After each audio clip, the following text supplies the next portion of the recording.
কওমি মাদ্রাসার এক ছাত্র নাকি মধ্যাকর্ষ শক্তি থেকে বিদ্যুৎ তৈরি করেছেন। বাংলা ভিশন এটা নিয়ে নিউজ করেছে, পুরো ভাইরাল বাংলাদেশে।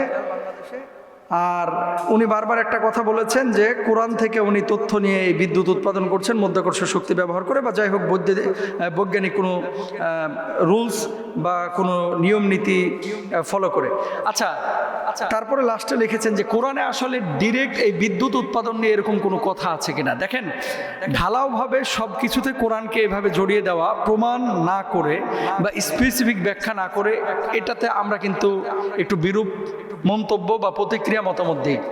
আমি প্রথমত সাংবাদিক যিনি নিউজ করেছেন এবং যিনি আমাদের যে কওমি উলামা ইকরাম, কওমি মাদ্রাসার যিনি ছাত্র বা আলেম, তিনি যে উদ্ভাবনের চেষ্টা করেছেন, আমি মনে করি তাদের কাউন্সিলিং করা দরকার। আপনি উদ্ভাবনের কথা বলেছেন, কিন্তু কি উদ্ভাবন করেছে, কি উৎপন্ন করেছে, বিদ্যুৎ কিভাবে তিনি উৎপাদন করেছেন, সেটা পুরো প্রক্রিয়াটা আপনি দেখাইতে পারেন না। এখন কি হচ্ছে, মানুষ কাল থেকে নক করছে যে হুজুর কোরআনে কোন আয়াতে বিদ্যুৎ উৎপাদনের কথা আল্লাহ বলেছেন। কারণ আমি শুধু না, এরকম অসংখ্য আলেম কিন্তু এই প্রশ্নের সম্মুখীন হচ্ছেন যে কোন আয়াতে বিদ্যুৎ উৎপাদনের কথা বলেছেন। তো আসলে কি আল্লাহ তাআলা বিদ্যুৎ উৎপাদনের কথা এইভাবে কোরআনে বলেছেন?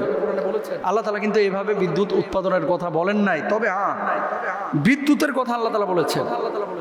বজ্রধ্বনি, বিদ্যুৎ চমক, এই যে সূরা রাদ আল্লাহ তাআলা নাজিল করেছেন।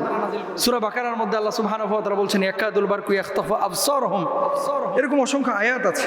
তারপরে দেখেন সূরা রাদে আল্লাহ বলছেন ওয়াল্লাযী ইউরিকুমুল বারকা খাওফা ওয়া তামা ওয়া ইউনশিউস সাহাবাস সিকাল। সরি, আয়াতটি আমি আরেকবার বলি। হ্যাঁ, ঠিকই আছে, ওয়ায়ুনশিউস সাহাবাস সিকাল, এটা আল্লাহ সুবহানাহু ওয়া তাআলা বলেছেন। এখন তিনি তোমাদেরকে বিদ্যুৎ চমক দেখান, ভয় ও আশার সঞ্চার করেন, এবং তিনি ভারী মেঘমালা তৈরি করেন। সূরা রাদের 13 নম্বর আয়াতে, 12 নম্বর আয়াতে আল্লাহ এটা বলেছেন। এরপরে 13 নম্বর আয়াতে বলছেন কি ওয়ায়ুরসিলুস সাওয়াইকা ফায়ুসিবু বিহা মাইয়াশা, আর তিনি বজ্রপাত প্রেরণ করেন অথবা যাকে ইচ্ছা তা দ্বারা আঘাত করেন।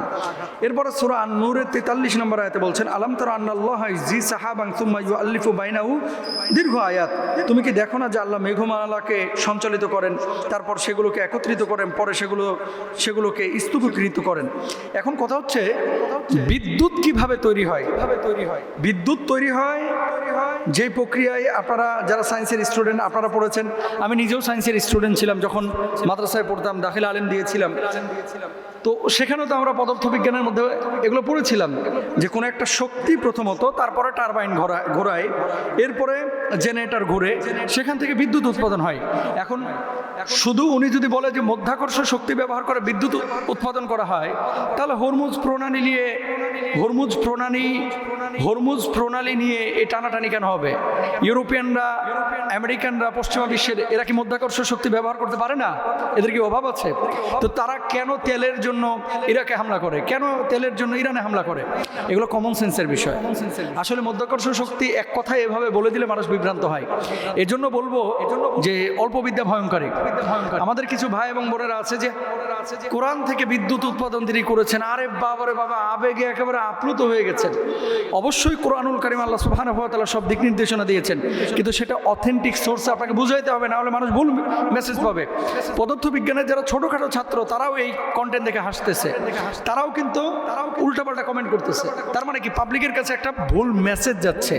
আমি সাংবাদিক ভাইকে বলবো যে আপনারা যারা সাংবাদিকতা করেন, এই যে রিকোয়েস্ট হচ্ছে যে কোনো তথ্য যখন পেশ করবেন একটু ডিটেল পেশ করেন।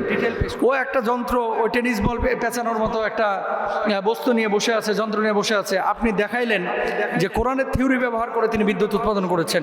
তো এটা নিয়ে এখানে যে তথ্যগুলো দেওয়া হচ্ছে তাকে কাউন্সেলিং করা উচিত, যে স্পেসিফিক তথ্য এবং না দেখানো পর্যন্ত মানুষজন এখানে বিভ্রান্ত হয় এবং কোরআনকে খাটো করা হয়, ছোট করা হয়, যদি আপনি স্পেসিফিক না দেখাতে পারেন। আপনি বলছেন কোরআন নিয়ে রিসার্চ করে আপনি বের করেছেন, তো কোরআনে তো আল্লাহ বিদ্যুতের কথা বলেছেন, বিদ্যুৎ উৎপাদন প্রক্রিয়াটা আপনি কিভাবে করলেন সেটা আপনার দেখানো উচিত ছিল।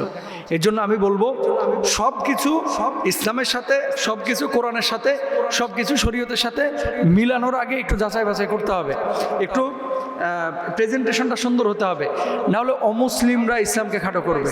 যারা জ্ঞানী গুণী আছে তারা আপনার কথা শুনে হাসবে, আপনাকেও কিন্তু কি করবে, তুচ্ছ তাচ্ছিল্য করবে। আল্লাহ আমাদেরকে বোঝার তৌফিক দান করুক, আমিন।